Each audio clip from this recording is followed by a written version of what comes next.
Good evening, and welcome to Previews from the Podium. This is a preview, but this is definitely not a podium. Nor is this the place, nor are these the circumstances that any of us could have predicted or would have wanted. First of all, I wish you well, hope you are safe and able to care for those in your circle who are most in need. I'm well, my parents are well. I'm here with Rachel in our beautiful home in Ipswich, Massachusetts, on the North Shore, or as it's properly called, the North Shore. And here's what we're going to do tonight. I'm going to offer my usual 30-minute pre-concert lecture, and then instead of the concert that would have taken place at E.J. Thomas Hall, we're going to send out performances of the 4 originally scheduled works. The program is called Made in America. All 4 pieces were created in America, and they deal with American subjects, American place or landscape, the American character, and most importantly, from a musical point of view, American song. I want to speak first about this last aspect. American song has played a very important role in Akron Symphony programming over the years, whether through concert programming or our many performances of Broadway musicals, but most especially through African American song, through the tradition of Negro spirituals, music of the Black Church, gospel meets symphony, and all the various permutations of American expression that really grew out of the African American tradition. It was Antonin Dvorak, after all, who came to America and said, it is in the spirituals that a truly American musical art form ought to take root. Less than 10 years later, another European composer came to America and was greatly influenced by African American song, in this case of free men and women, working on a plantation that he was supposed to be managing for his father outside of Jacksonville, Florida. Frederick Delius fell in love with these work songs, these plantation songs, undoubtedly heard spirituals just as Dvorak did, and based many of his earliest, most important works on those melodies. The Florida Suite, 2 operas that he wrote, and this extended concert work called Appalachia, which features a chamber choir conducted by Kenneth McCorvey and made up of members of our Gospel Meets Symphony Choir and from all over Northeast Ohio. Very talented men and women, including Jonathan Turner, the director of the Gospel Meets Symphony Choir, and many others, including those who were in our Porgy and Bess cast many years ago. What are they singing in this work? They're singing a tune of a provenance that we can't trace. We don't know where it came from. But like Dvorak, Delius introduces it in the English horn.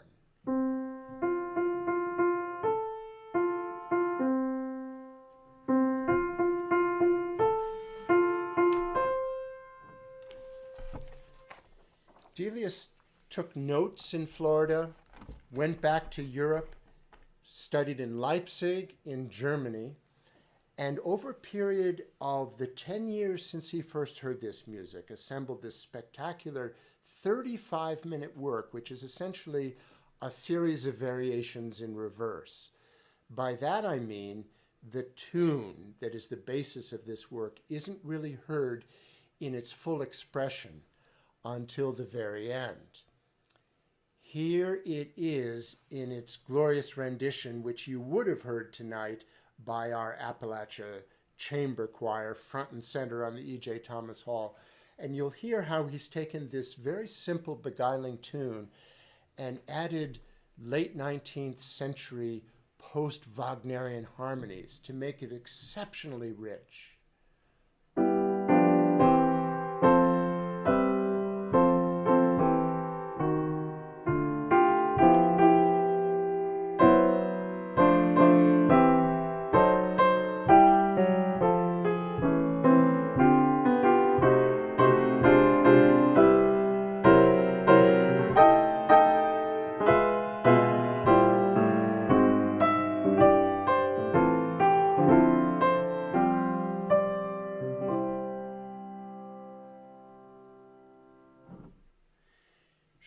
immediately after this theme comes to that wonderful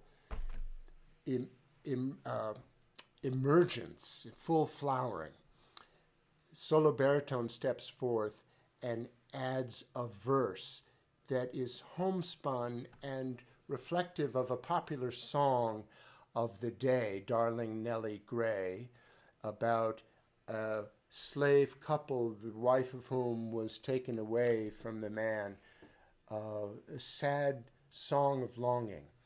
Here is our baritone soloist, Brian Johnson, ready now, through the miracle of today's technology, to present for you that short verse.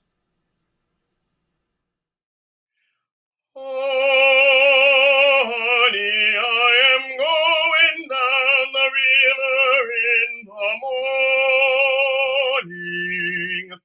Hey ho, down the mighty river. Oh, honey, I'll be gone when next the whippoorwills are calling. And don't you be too lonesome, love, and don't you fret and cry.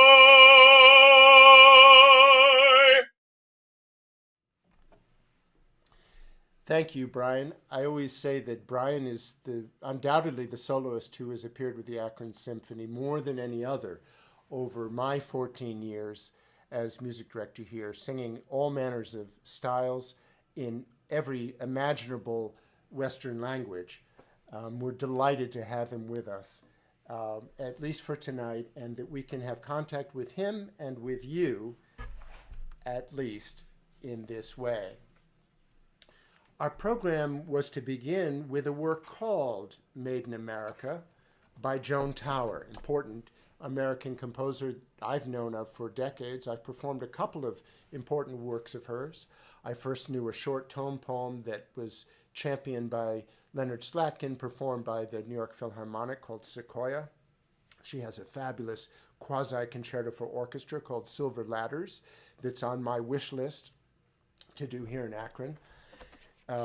Made in America was commissioned in a very interesting way by at least 50 different orchestras, one representing every state.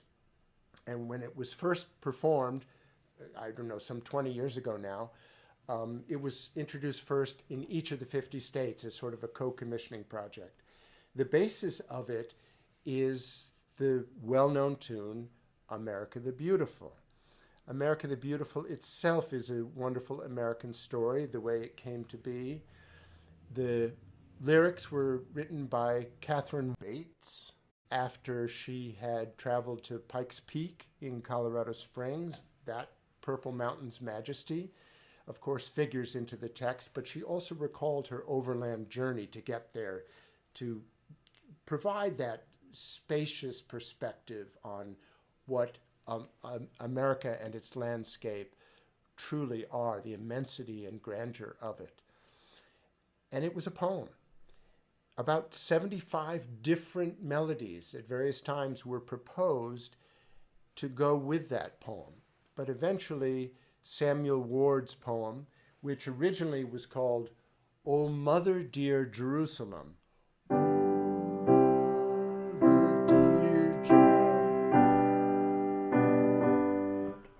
was the winner. And this is how we've come to know the work.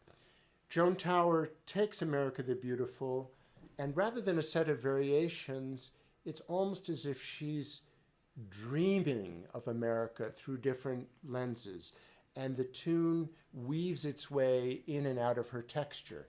You get a little bit of a sense of it just with how the music begins.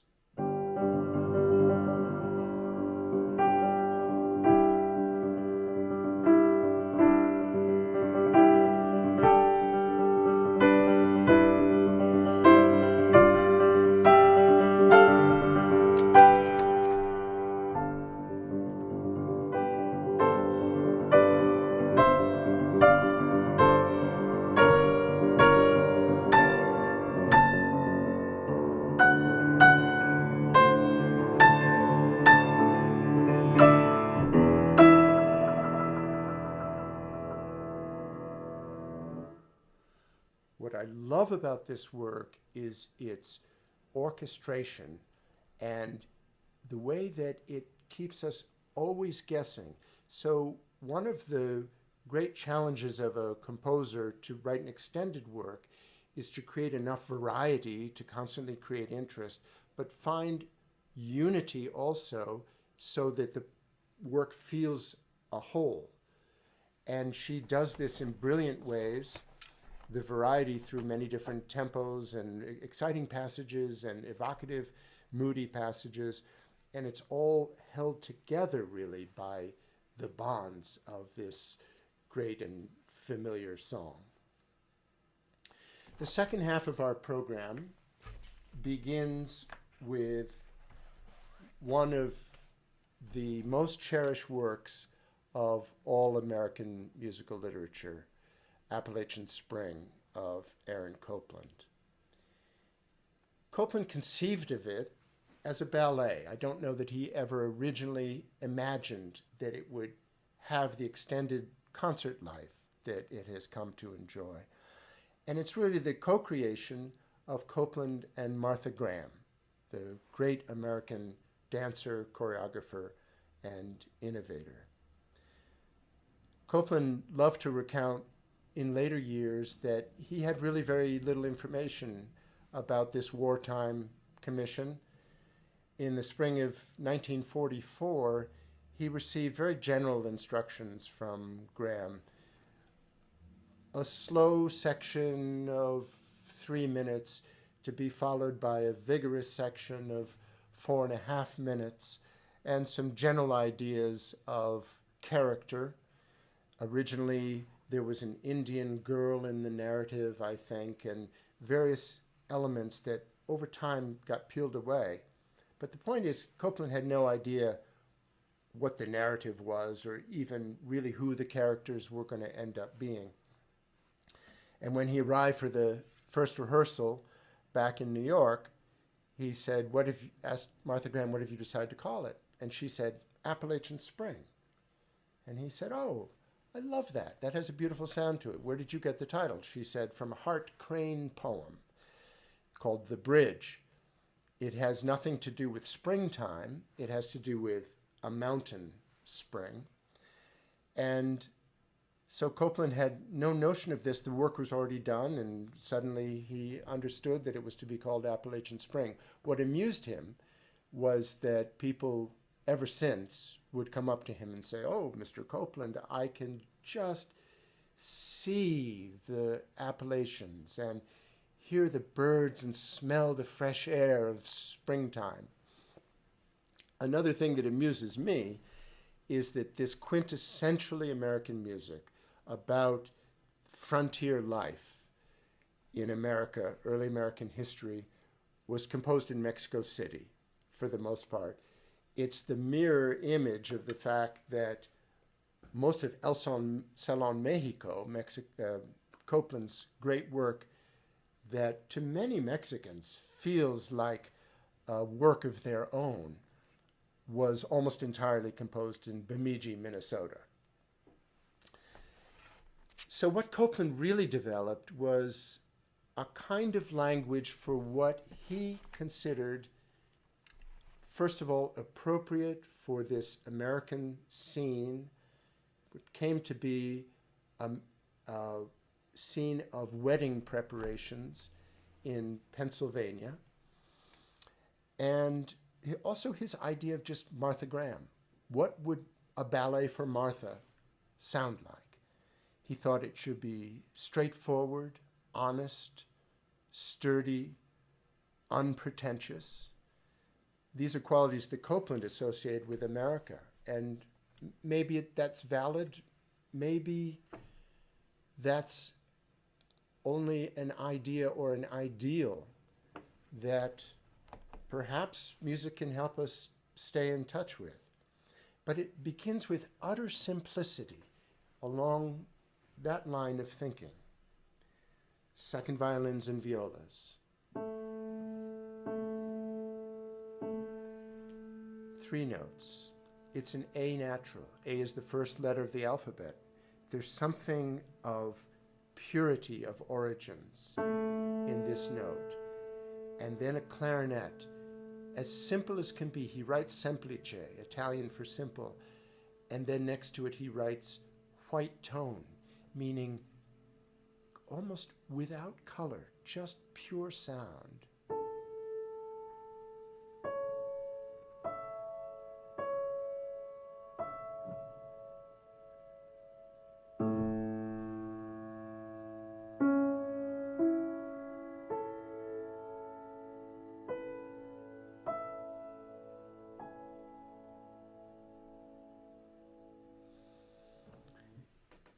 It's a bright sonority, this chord that he builds up in just the most natural way. But really it's two chords, an A major chord and an E major chord. Normally they go in sequence. E major followed by A major, but here they are played simultaneously, but unfolding in a position that it allows it to open like a flower. There's something else about this that not only gives it its bright color, but something of its nostalgia, and that is that by combining these two chords, he ingeniously manages to change A major to C sharp minor.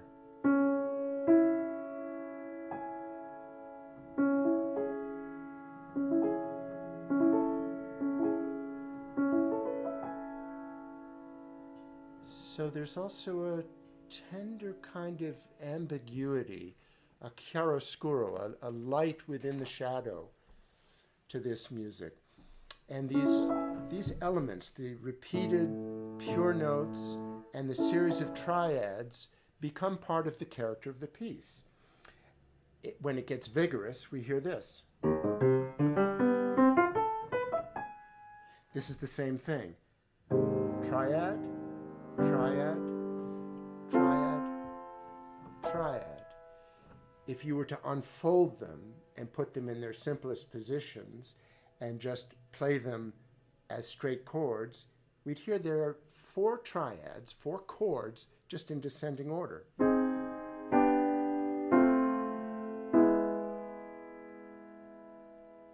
But he, as he does in the opening, just spins them together with an updraft. And when it gets vigorous, he puts those arpeggios, those broken up chords, in this splendid way for the vigorous dance of Martha Graham.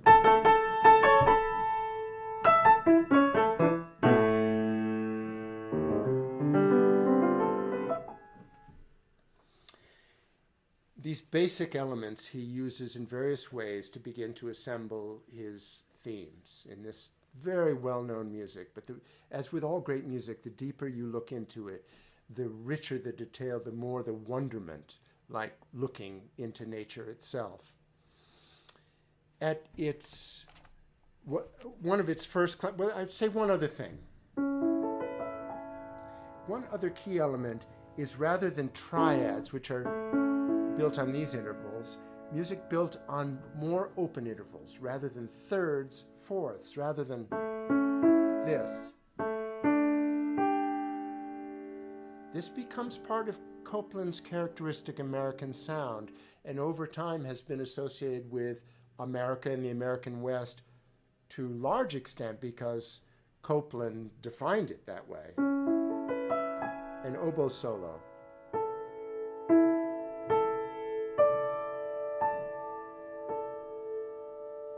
Finally, a third at the very end. Here's a particularly important moment. It's when, after this vigorous music that I played earlier happens, that the orchestra opens up into one of 2 most important, really, melodies.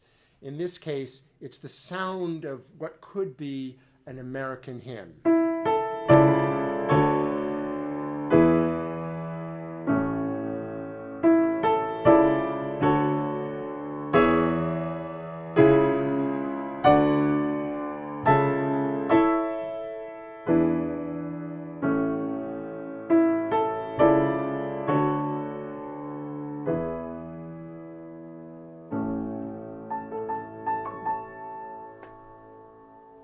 That hymn returns at a couple different moments, most movingly at the very end.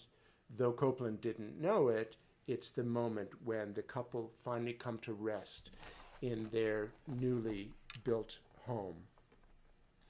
And then, of course, the Shaker hymn, Simple Gifts. Simple Gifts, now every American school child can sing, know it from memory. It's part of our musical landscape in America. But at the time, it was completely unknown. It's a tune that Copland found for Appalachian Spring in a collection of American song. And Copland uses it in a series of variations.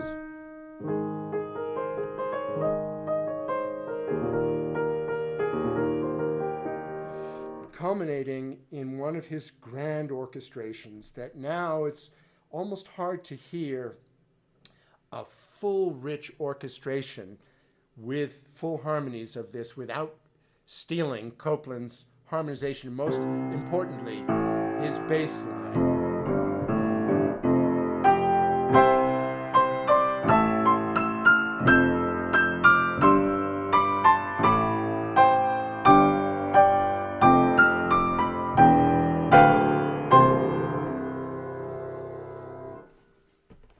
Appalachian Spring has served as a kind of emblem of what's typically American in music. It was composed in 1944 during the war for just 13 instruments. It premiered at the Library of Congress, and there wasn't room for more. During wartime, there often wasn't budget for more. But Copland soon made a large orchestration of a suite, leaving out certain portions of the original ballet for full orchestra, which is how it's come to be best known. That work won the Pulitzer Prize. And on May 8th, I think it was, the New York Times had a big banner across the top, "War in Europe Ended, 1945," in May. And right beneath it, Pulitzer Prizes awarded, and it announced Appalachian Spring. So it was embedded in that aspect of history too, America feeling good about itself at the end of the war. It also came as a kind of culmination of Copland's developing this idea of a simpler musical art based on folk song. I already mentioned El Salón Mexico, where he took a number of Mexican popular songs and wove them into about a 13-minute orchestral work. Rodeo, the ballet, and later the orchestral suite. Billy the Kid. These all represented a new kind of American language.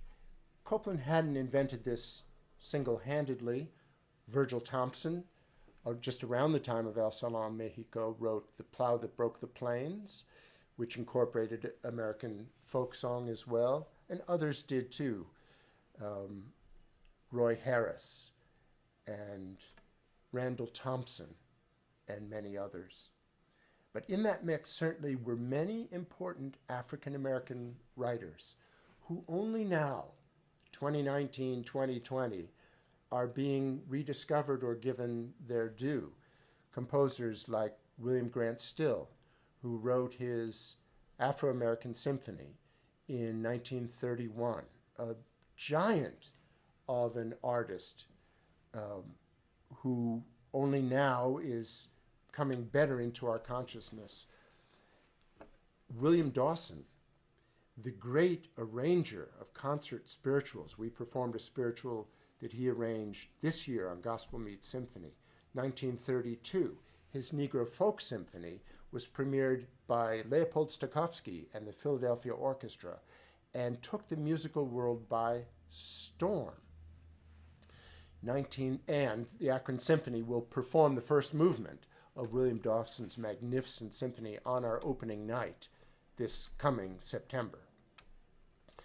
Florence Price, a composer who is getting a great deal of attention these days, our performance of the last two movements of her first symphony, composed in 1933, was to be included on the very next subscription concert focused on dance.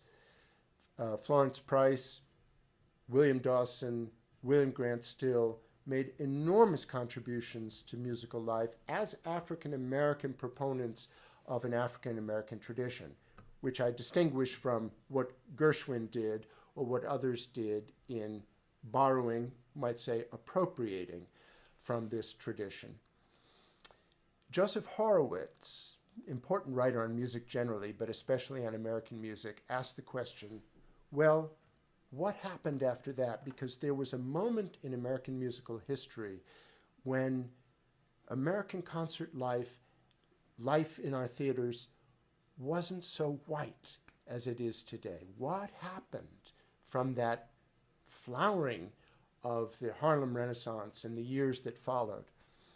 And he made an interesting point. Many people would say, well, racism took hold in a fundamental way. And I don't disagree. I think that is the primary explanation of why, from those years forth, these composers disappeared off our stages and why our tradition became so white.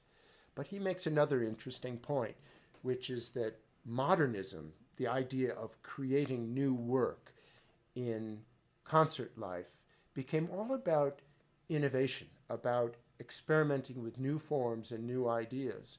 And these works, which depend on the spirituals and secular song from the African American tradition, are not that. They're rooted in something familiar, song, American song. And that as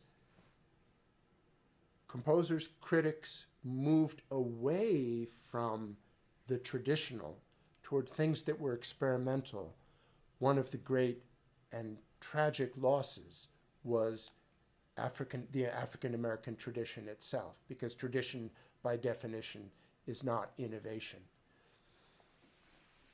Finally, we come to music of Leonard Bernstein. This is well-known music from On the Town, 1944, like Appalachian Spring. It was a heady year for Bernstein. He had just made his debut conducting the New York Philharmonic and then had a smash hit at New York's Ballet Theater with Jerome Robbins in Fancy Free. And now they took that story of three sailors on leave in New York and created a Broadway musical, which also premiered in 1944, 8 months after Fancy Free, On the Town.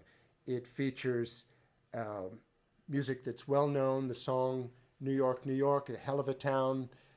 The Bronx are up, but the battery's down, and so forth. Enjoy the night. I commit to you, if I have anything to say about it, that this magnificent program will be heard live in Akron one day as soon as we can make it happen. Enjoy these 4 remarkable pieces. Stay well. We look forward to seeing you when we can next.